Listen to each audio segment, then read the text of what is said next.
go get them again.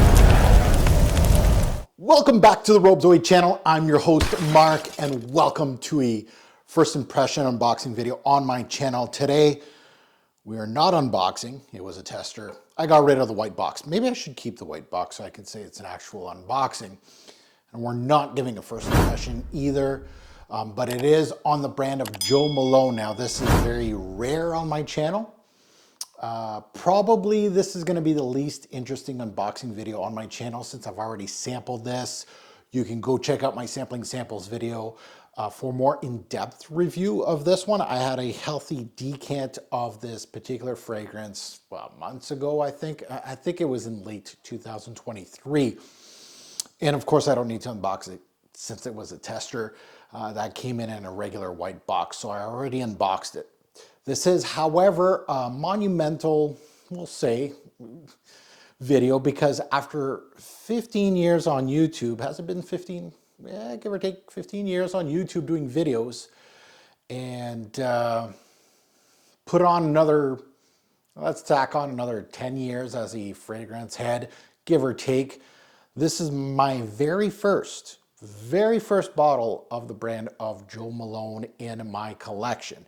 Now that's huge because I own 3,000 bottles, give or take, maybe a little higher, a little lower, around that realm. And again, that was, 20 plus years of collecting.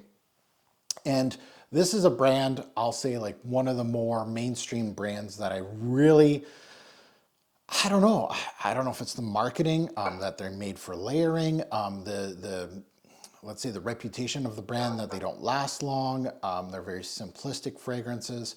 It is a brand that if you go on my YouTube channel, I might have like a couple sampling samples. It's just, this brand never really, and this goes for all of us out there in the fragrance realm, is just there's some brands that speak to you and some don't. The brand of Jo Malone has not spoken to me at all. So again, my very first bottle. It's also a special one because it was Mr. Siage's favorite fragrance. May he rest in peace. He was a YouTube fragrance reviewer back in the day. He was the true definition of a fragrance reviewer. Like, I mean reviewer. Like, a lot of these talking heads on YouTube are not reviewers, they're influencers. I call them influenza because they're sick. They just, they don't do it the right way. This man right here, like stuff like this. This was not spoken about at all on YouTube. He was the first one to talk about it. Not only that, but he had a passion for it. And not only that, he was willing to share his fragrance.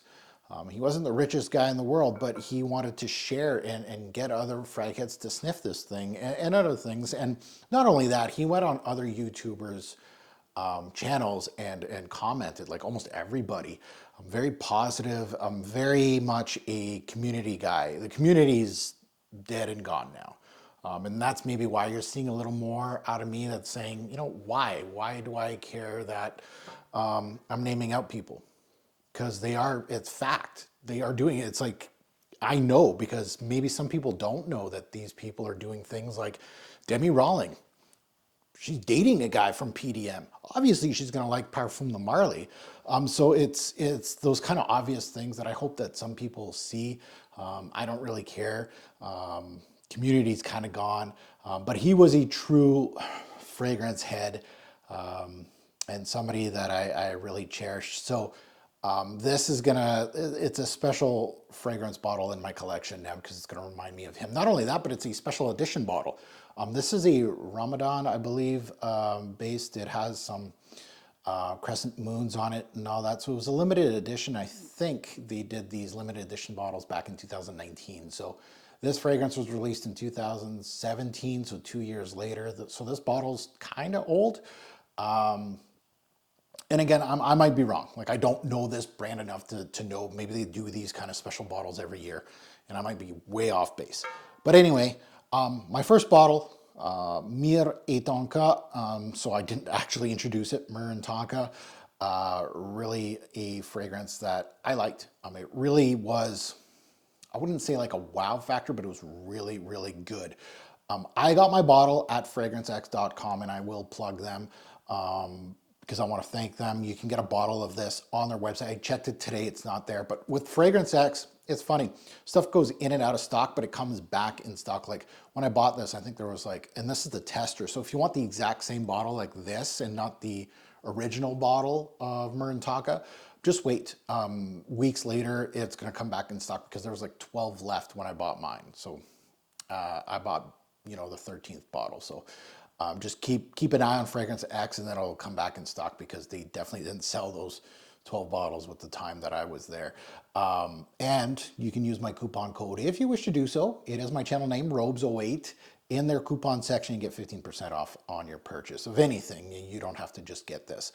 So this fragrance, of course, when I sampled it, I really liked it. Myrrh and Tonka are both obviously in the release, but I recall talking about licorice and talking about lavender in this one. So it's not just the two-headed monster, which a lot of these Jo Malones, again, from what I hear, it's not my personal thought process, but I feel like people say that they're just really light fragrances, that really the two notes that are in the name, that's pretty much all you get in some of them. So which is one reason why I stray away. I should probably test more out of these. So let's delve into it. I'm going to put it on strip again. It's not a first impression. Go check out my sampling samples. It'll give you what I felt about it back then in regards to projection, longevity, seasons that I think would be best for it. But I recall this thing was like, when I sniffed it and after the sampling samples video, I was like, this is going to be a very versatile scent for me. Not a sexy fragrance, like something that is like really a big standout or really a big game changer, but just the solid release that you can just not think about it and wear it. So Myrrh Tonka, let's go. Atomizers on these are, I don't know, bro. I don't know about that atomizer, kind of half spraying. Oh yeah. Yeah, it's got that, it's a lot more powdery than I recall. More Tonka than Myrrh here. Yeah, it does have that, I remember that lavender slash licorice kind of, yeah. It has a little bit of that, but my bottle here is more going in this powdery vanillic thing from the Tonka. But it also has like a root beer like hue, and that's what I kind of like from the Myrrh. Myrrh can do that, kind of give you like a cola vibe. This has it.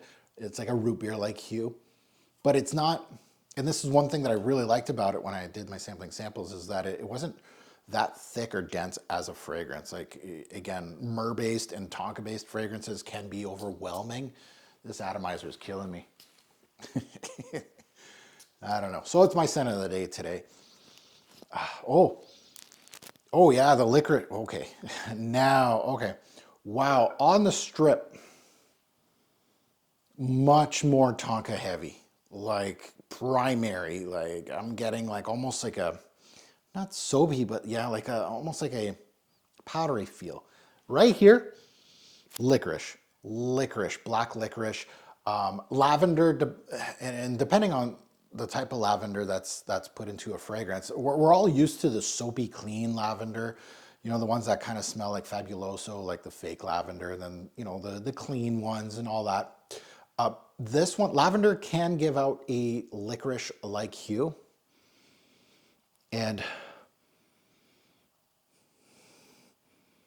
when you, in the real world, when you crush lavender, it can give you that licorice-like smell. And this is really doing here. And I like, I like the mishmash of the cola, like Myrrh, the Tonka, just enough sweetness, not like big, playful. There's some balsamic touches here. There is a little bit of spicy facets from the Myrrh too.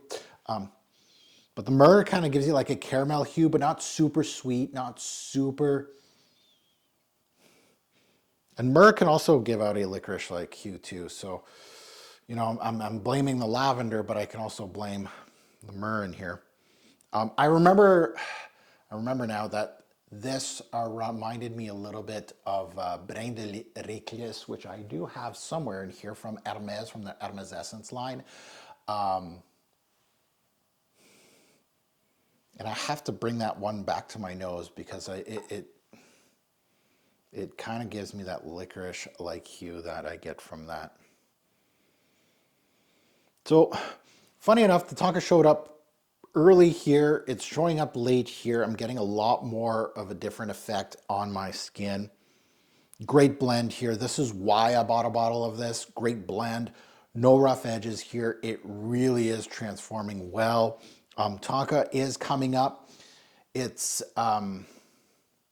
creamy, kind of waxy like now. And now it's all coming back to me, that sampling sample. So kind of like iris-like. So beautiful composition. And again, blending on point, which is great. No rough edges. Sits on the skin almost perfectly. Like this is not going to be a beast. It's not going to be super restrained, but it just sits. And there's some fragrances that just don't sit on the skin right for some reason. And it's kind of hard to explain in a video, but this feels like a second skin on me. Like just so easy, so pleasant. It's very unisex too, like women and men. I could see that. I could see some men kind of straying away from this one maybe. Classy, but it also has some mystery to it.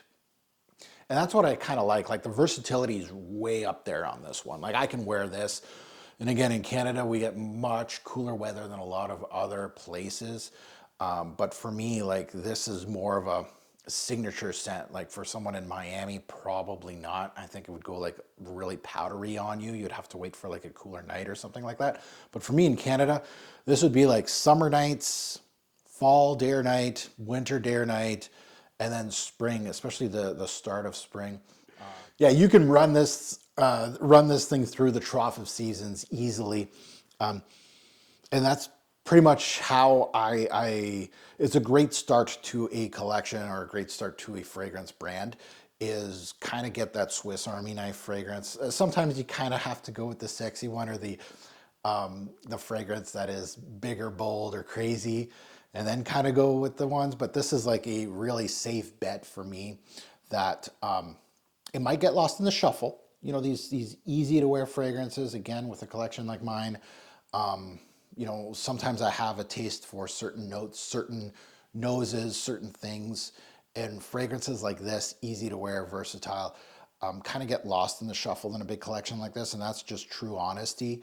But at the same time, it's like one of those that I'm like, oh, I haven't worn that in a while, and I can just wear it to bed and like go, oh, wow, yeah, this was really, really well blended. And that's one thing I tend to appreciate with this unboxing, we'll say first impression, which is none of the two. But I really wanted to do a video and kind of show you not only this limited edition bottle, if anybody's interested in it, Fragrance X will have it hopefully in the next few months that they'll release it back. I don't know why they do that. Like they remove a fragrance off the shelves, we'll say, and then put it right back. I've seen that with them for a while, but yeah, I'm happy I got this kind of bottle, like kind of like a unique bottle, interesting bottle, and my first of the collection. So now that you heard my take, I'd love to see yours in the comments below, good, bad, ugly. If you agree, disagree with me, go ahead, throw it out there. Lavender is definitely that third wheel that really wasn't published or like publicized on the sticker. Maybe it should have been.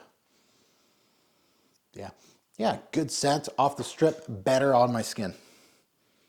So if my recommendation, if you have like a Jo Malone boutique or something like that that has this fragrance available for you to test, don't put it on strip, put it on skin. I'm getting a lot more of the interesting parts here.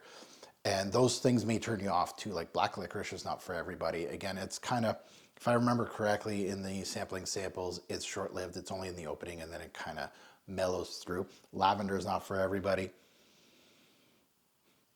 But that myrrh note is the X factor for me that, you know, without it, I don't think this fragrance would be that interesting. It really needed that to keep my interest. I think it would have been way too safe, not unique enough. But that one note just gives it a little color, even though it's like a brown color, because it's like a cola vibe. Interesting. Okay, I'm rambling.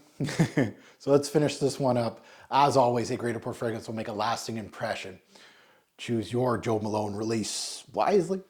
Thanks for watching, YouTube. Have a good one.